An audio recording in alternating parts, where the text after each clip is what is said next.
ready for takeoff.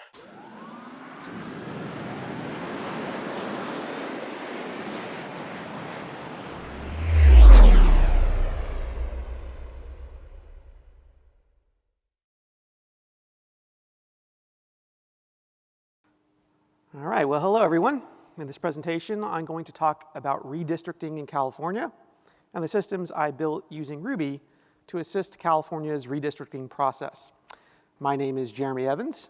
I'm a Ruby committer who focuses on fixing bugs in Ruby. I'm also the author of Polished Ruby Programming, which was published last year. This book is aimed at intermediate Ruby programmers and focuses on teaching principles of Ruby programming, as well as trade-offs to consider when making implementation decisions. So first, what is redistricting? In order to answer that question, I'm going to need to give a brief civics lesson. So what is a district? Well, in this context, a district is an area of land where people residing on that land vote for a person to represent them. The United States is a representative democracy with a bicameral legislature known as Congress. The lower chamber of Congress is the House of Representatives. Each state has a variable number of representatives in the House based on the state's population. Representatives in the House are supposed to represent the citizens that are in their particular district to ensure that each citizen has a local representative in Congress. These districts, called congressional districts, are an example of the type of district that we are discussing. Congressional districts are supposed to be roughly equal in terms of population to ensure that each citizen in the United States has roughly equal representation in the House of Representatives. Because population changes over time, ensuring roughly equal local representation requires modifying the district boundaries. And the process of modifying the district boundaries to account for changes in population is referred to as redistricting. Now, historically, the process of modifying the district boundaries in California was often performed by elected officials. And this allowed the people that were currently in power to modify the district lines in a way to keep themselves in power, which is an obvious conflict of interest. So in 2008, California citizens voted in favor of a proposition to change the redistricting process so that it was performed by an independent group of citizens. And this group is named the Citizens Redistricting Commission. Now, using an independent group of citizens avoids the conflict of interest issues that previously existed. However, how could citizens of California be sure that the members of the Citizens Redistricting Commission would be the most qualified citizens to perform the redistricting work? Well, the responsibility for soliciting applications to be a member of the Citizens Redistricting Commission, as well as determining the most qualified candidates, was given to the California State Auditor. And that's how I became involved in this process. At the time that the 2008 redistricting proposition was passed, I was the sole programmer and lead systems administrator at the California State Auditor's Office. Now, in July 2009, with less than 5 months until launch, the team handling the redistricting project requested that I develop an automated system to handle accepting and reviewing applications to be a member of the Citizens Redistricting Commission. So now that you have that background, the rest of the presentation is going to focus on the design and implementation of the systems that I built to handle the application process for redistricting commissioners. So we'll start with the design and implementation of the system for the 2010 redistricting process. Naturally, the first part of any systems design is to gather requirements. In terms of the initial requirements, beyond the basic authentication requirements that most systems have, the most important part of the system is the ability for the system to accept applications to be a member of the commission. And there are actually two applications: an initial application that takes about 5 minutes to fill out, and then a supplemental application with 4 essay questions and a requirement to list all close family members, previous addresses, large financial contributions, and a full education, employment, and criminal history. So the supplemental application took most applicants many hours to fill out. Only about 10% of the citizens that submitted an initial application also submitted a supplemental application. All of these applications have to be reviewed by our staff to make sure they don't contain any information that is offensive or confidential, and all qualified applications are posted publicly for all citizens to review to ensure transparency in the selection process. An audit log is kept of all changes made in the system, with the ability for administrators to search and review the logs. Now, this audit logging feature ended up being critically important during the process, and one of the most important lessons that I learned during the 2010 redistricting process was the importance of audit logging. So all production systems that I maintain today have at least a basic audit log showing changes made in the system. Now, the initial design used 3 separate systems for handling the first 3 requirements. There was a system called the public system that allowed the public citizens to log in and submit applications. There was a system called the internal system that allowed our staff to log in and review the applications. And access to the internal system required being physically present in our office. It was not accessible from the internet. Now, I assumed when designing the system that 99% of the web requests would be for the public viewing the applications. And since viewing the applications does not require a login, and applications cannot generally be modified after being submitted, I decided the easiest approach would be to generate a static site for the applications, so the third system was a static site generator. Now, given the limited time I had until launch and a budget of 0, I decided to run the system on our existing infrastructure. So this infrastructure consisted of a single server that we had purchased in 2002. The server had dual 1.4 gigahertz Pentium 3 CPUs, a single gigabyte of RAM, and an 18 gigabyte 10K hard drive. So the server already ran our other internal applications, so not all of the RAM was available for the redistricting process to use. The server ran OpenBSD and used PostgreSQL as the database and Ruby as the programming language for the existing applications. One of the first decisions I had to make when starting to develop this application was what libraries I would use to build this, starting with the library for database access. So by mid-2009, I had already been maintaining SQL for over a year, and all internal development had already switched to SQL. So SQL was the natural choice. I added a nested attributes plugin to SQL at the start of this process, which I used to implement the system's supplemental application. Then I had to decide on which web framework to use. So at the time, all the other production applications I maintained used Rails. However, by 2009, I had already become disenchanted with Rails. As I mentioned, there were separate public, internal, and static site applications, all of which use the same models, which is something that Rails still does not support well. I had some experience developing personal projects in Sinatra, and I saw how much faster it was to develop applications in Sinatra, as well as how Sinatra was faster at runtime. So I decided to use Sinatra as the web framework for all of the systems. In terms of authentication, there wasn't a good authentication library at the time development started, so I designed a custom authentication system. Like most applications, we needed a job system to reduce the amount of time spent during web requests. And unlike most applications, we used standard Unix cron for this purpose. Most of the jobs that we had were not very time sensitive, with our most frequent jobs running every 5 minutes. In terms of testing, due to the limited time I had for systems development, I decided to perform only integration testing, and I skipped model testing completely. I also did not perform any coverage testing during the 2010 process. Now, to make submission of the supplemental application easier, the supplemental application used JavaScript if it was available. However, no part of the application required JavaScript. The integration tests did not use JavaScript, and they still passed. We also did not do any automated testing of our JavaScript. All of our JavaScript was tested manually. Now, before launching the system, in order to ensure that the system could handle the expected load, we performed some end-to-end load testing. And remember when I discussed the infrastructure with the single server with the dual-core Pentium 3? Well, during end-to-end load testing, I found that we could process about 1 supplemental application per second per CPU, for a total of 2 applications per second. And that sounds really bad, right? I mean, you cannot possibly report numbers that low. So I told the project manager we could handle 120 applications per minute. And that's a much more respectable number. And the project manager agreed that we would be fine using the existing infrastructure.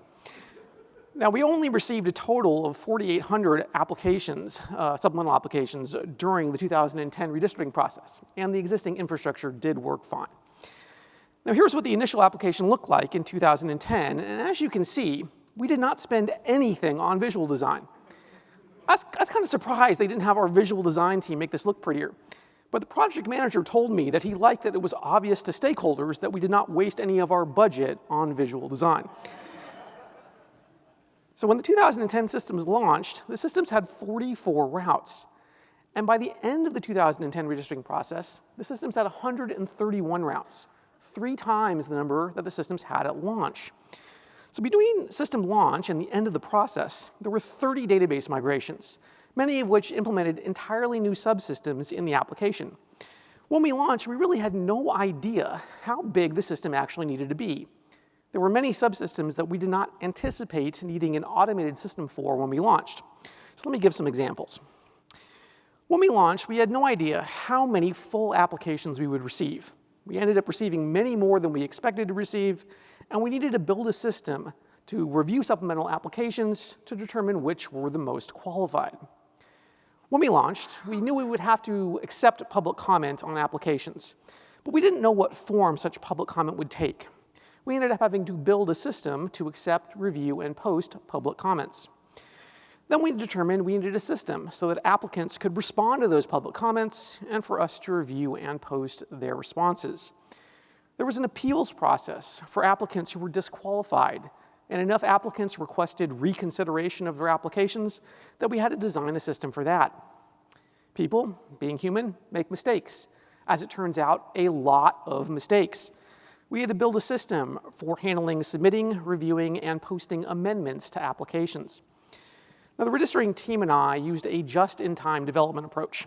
As soon as the team had a bottleneck and they needed something automated, they would contact me and I'd develop a system to handle it, usually with 1 or 2 days between request and production deployment. In general, the 2010 redistricting system was considered a huge success for a government IT project, especially one that had pretty much zero budget. And while the 2010 system was a success, and I still consider it a major accomplishment given the constraints, the just-in-time development approach resulted in a system developed in an ad hoc manner. So when it came time to develop the 2020 system, I considered the 2010 system a prototype. For one, the 2010 system was not maintained after the 2010 redistricting process ended. Now, in most of my systems design, I use an evolutionary prototype approach, constantly refining the prototype until it becomes fully production ready.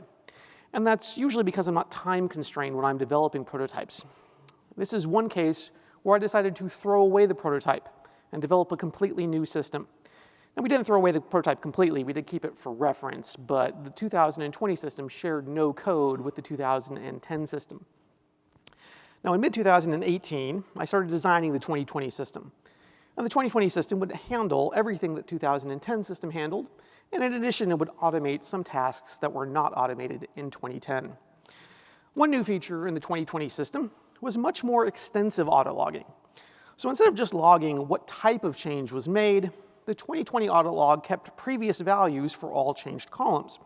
So administrators could view the basic audit log, and they could drill down for any entry to see the previous column values for all rows updated in the same transaction. And this feature was implemented using database triggers and a JSON-B column to store the previous values. Another improvement was a change in which demographic options that the application supported. So the system recorded and displayed demographic information for all applicants as required by law. Now, in 2010, there were only 2 options for gender and 7 options for ethnicity. In 2020, the systems had 3 options for gender and 23 options for ethnicity.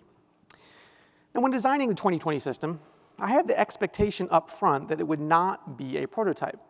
I designed the 2020 system with the expectation that it would be continuously maintained after the 2020 redistricting process and eventually used for the 2030 and future redistricting processes. So in terms of the 2020 system design, the operating system, database, and programming language remain the same as the 2010 system, just newer versions of each. SQL was still the natural choice for database access. Now, the 2010 system used Sinatra, and I ended up using Sinatra for all new systems development between 2009 and 2013, while still maintaining older applications that were developed in Rails. And one issue I ended up having in all of my Sinatra applications is that many of the routes would have duplicated code, because Sinatra didn't, and still doesn't, have good support for sharing code on a per routing branch basis. I still preferred Sinatra to Rails, as in general, my Sinatra applications were easier to maintain and understand. To address the issues I had with Sinatra, I ended up creating Rhoda in 2014. And one advantage of Rhoda is that you can more easily share code between routing branches, resulting in code that is even easier to maintain than Sinatra. Rhoda was used as the web framework for the 2020 redistricting system.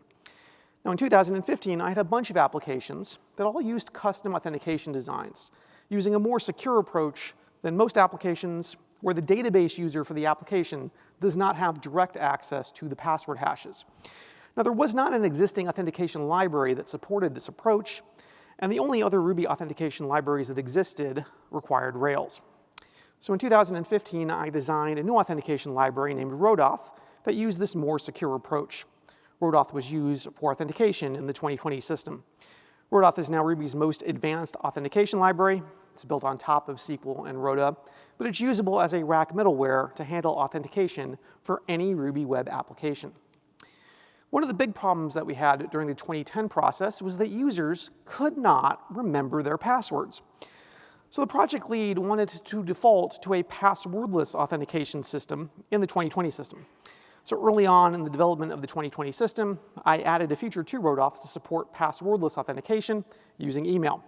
Users could still choose to create a password if they wanted to. To increase security of the internal systems, at the application level, two-factor authentication was used, with a password and TOTP code required to log in. There was an additional factor that was needed to access the internal systems. So the internal systems had a total of three-factor authentication. I'll discuss the third factor in a bit when I go over the system's advanced security features. Now, the use of cron as a job system worked well for the 2010 system, so we used it again for the 2020 system. We had about twice as much time to develop the 2020 system, starting about 9 months before launch. In addition, there were two programmers working on the system and not just me, and due to libraries such as Rhoda and Rodauth in the 2020 system, development of features was significantly faster. As we had sufficient time, I had a goal of 100% line coverage for the 2020 system. We tested coverage on a regular basis, adding any tests needed to get to 100% coverage. One process that we undertook in 2020 that we did not undertake in 2010 was having the system accessibility tested by an external vendor. And this vendor found many accessibility issues. It was very interesting for me to work side by side with one of the accessibility testers who was blind and was filling out the applications using an iPhone with text-to-speech. I got to see firsthand how accessibility issues made filling out the applications much more difficult. Pretty much all of the accessibility issues they found were easy to fix, and we were able to ensure that blind and low vision users were both able to successfully complete the application process using the system. Now here's what the initial application looked like in 2020. It does look slightly nicer than it did in 2010, since we were provided a couple of graphics for the top. However, the rest of the visual design remained very plain, just black and white, still had very much just the facts vibe. Now at launch, the 2020 systems had 167 routes, and that doesn't count any routes related to authentication, as those were handled by Rodauth. At the end of the 2020 redistricting process, the systems had 181 routes, less than 10% more than it had at the start, and quite a bit different than the 3 times increase that we had during the 2010 process. During the 2020 process, there were 9 database migrations, most of which were small, and none of which added any new subsystems. The most significant changes were focused on decreasing the amount of time it took to review applications, public comments, and other things that the system dealt with. The most significant change in 2020 in terms of the system design was a focus on security. So during the 2010 system design, the focus was on getting something that worked. When I met with the project lead for the 2020 system, he specifically tasked me with making the system as secure as I could possibly make it. So the 2020 system contains many security features that you do not see in typical Ruby web applications. One of the largest changes is that the internal system was split into separate applications based on what type of database access was needed. In addition, separate operating system users are used based on how much access the process needs to the file system. So there were actually 12 separate processes used in the 2020 system. There was still a public system that was used by citizens to submit applications and public comments and other things. However, in 2020, this system is locked down. For example, the database user for this process could create new applications and public comments, but could not modify existing ones. There was a staff system for staff performing the initial review of applications, flagging applications that needed higher level review. There was a public comment system for staff performing review of public comments, which require additional scrutiny as they're often antagonistic. There was an administrative system for higher level staff to manage users and to perform secondary reviews of applications and public comments that had been flagged during the initial reviews. There was a single system supporting file uploads. No other system supported uploading files. For security, we did not accept uploaded files from the public. Some of the other internal systems could manage files that had been uploaded into the upload system. There was a system to handle removing applicants, and this was the most sensitive system, which only a couple of staff had access to. The staff that reviewed applications to determine which were the most qualified were called ARP members, ARP being short for Applicant Review Panel. And by law, there were 3 ARP members, and none of them were allowed to see what the other ARP members were working on. They could only have discussions about applicants during public meetings. So each ARP member has their own system, and the database user for each system only allows access to their own reviews. It does not allow them access to see the reviews for other ARP members. All of the ARP members have an assistant who assists them with their reviews. And these people, referred to as ARP helpers, had less access than ARP members. They could add notes to the applications that were viewable by the ARP member they were assisting, but they could not modify the ARP member's decision in the system. So in addition to these systems, there was also a static site generator, since the 2020 system used basically the same static site approach as the 2010 system to allow the public to view submitted applications. With the exception of the public and the upload systems, each of the other systems was only accessible on a per-system specific VLAN. For example, if you want to access the public comment system, there was only a single workstation connected to the public comment VLAN. So you had to be physically present at that workstation to access the public comment system. Each of the VLANs were isolated and had no internet access. So the only way to access these internal systems was to have specific physical access to workstations in our office. And access to those workstations was limited to specific staff with physical access cards. So I mentioned earlier that Rodauth was using 2-factor authentication in the application, requiring both password and TOTP code to log in. By separating all these other systems into their own VLANs, each requiring their own physical access card, all internal systems had 3-factor authentication, with the 3rd factor being access to a specific physical location. I mentioned earlier that each of the 12 systems use separate database users with reduced privileges. In some cases, the systems needed limited access to tables that were recorded in other systems, but could not have full access to the tables. So the systems use security definer database functions to make changes that would not normally be allowed by their database permissions. For example, no internal system was allowed to change the contents of a submitted application. However, if applicants made a mistake when submitting their application, they could request that their application be unsubmitted in order for it to be fixed. For this case, there was a security definer database function that modified the application to unsubmit it. All the systems were restricted by both Ingress, Egress, and Loopback firewall rules. Most of the systems, as I mentioned, were completely isolated and had no internet access at all. The public system was limited to receiving HTTPS connections from 2 front-end servers that were located in one of the state's data centers. To mitigate arbitrary file access and remote code execution vulnerabilities, all systems ran chrooted. The applications would start as root, and after they loaded, but before they started accepting connections, they would chroot to the working directory of the application, and then they would drop privileges to the application's operating system user. File system permissions were used inside the folder so that attackers could not read configuration files with sensitive information.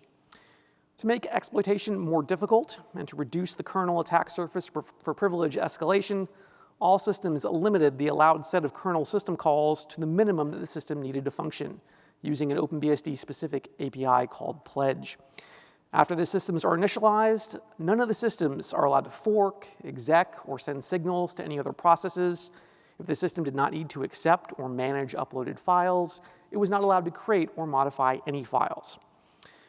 To make it more difficult to execute blind return-oriented programming attacks that are based on exploiting consistent memory layouts, each process handling requests would exec after forking and before loading the system so that all processes have unique memory layouts. Now this has a fairly high memory cost, but we were still able to do this and remain within our memory budget. In the 2020 process, I requested a budget for a new server so I could run the systems on isolated hardware. And the server was fairly modest by the standards of the time, with a 2.1 gigahertz 8-core processor and only 8 gigabytes of RAM.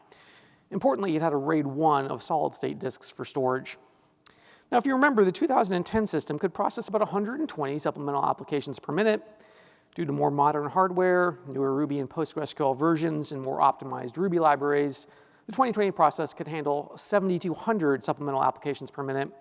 This proved to be more than sufficient, considering we only received a total of 2,200 supplemental applications during the 2020 redistricting process. So I mentioned earlier that I aimed for 100% line coverage in the 2020 system, and we did meet that. However, while less than 100% code coverage means something, 100% code coverage means nothing, and specifically 100% code coverage does not mean that you have no bugs. During the 2020 redistricting process, we had 43 unhandled exceptions, with the majority in the public system. 19 of these exceptions were traced to 5 separate race conditions, and in all cases, these race conditions were caught by database constraints.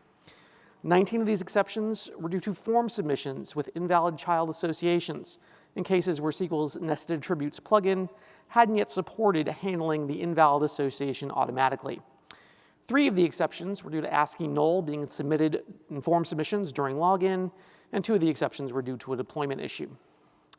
All told, the 2020 redistricting process went much smoother than the 2010 process, and that's mostly because we knew what to expect and in general anticipated it and planned for it. However, during the process, the team noticed many possibilities for improving the process. Now, in critical cases, we did make changes to the 2020 system, but in the majority of cases, we decided to delay improvements until the 2030 system. So shortly after the end of the 2020 process, we had a series of meetings discussing various possible changes to the system for 2030. And before the end of 2020, I had already started making some internal changes to fix the unhandled exceptions that occurred during the 2020 process. I added support to SQL's nested attributes plugin to handle the issues exposed during the 2020 process so that they would not raise exceptions. To handle the race conditions that we experienced during the 2020 process, I added a code injection framework so that I could simulate the race conditions during the tests and then made changes to avoid the race conditions. In addition to fixing the 5 separate race conditions that resulted in exceptions during the 2020 process, I audited all the other routes in the system for similar conditions and found an additional race condition, which I also fixed. Now, to prevent the unhandled exceptions due to ASCII null bytes, I modified Rodauth to handle this case. I also added similar handling in Roda and SQL. My goal in the 2030 system is to have 100% line and branch coverage.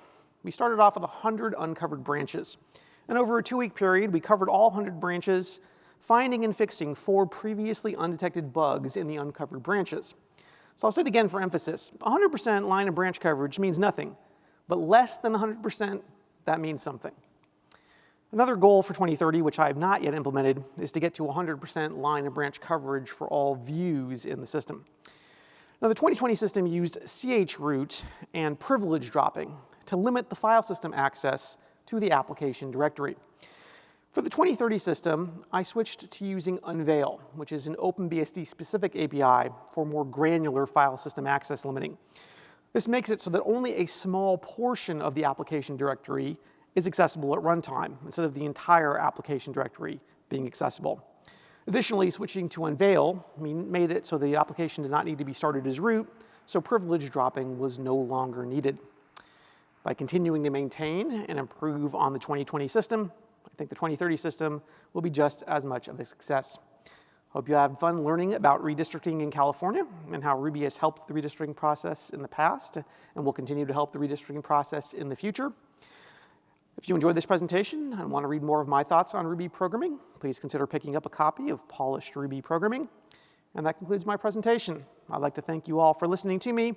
I think I have about 1 minute if anyone has questions. Questions? Thank you.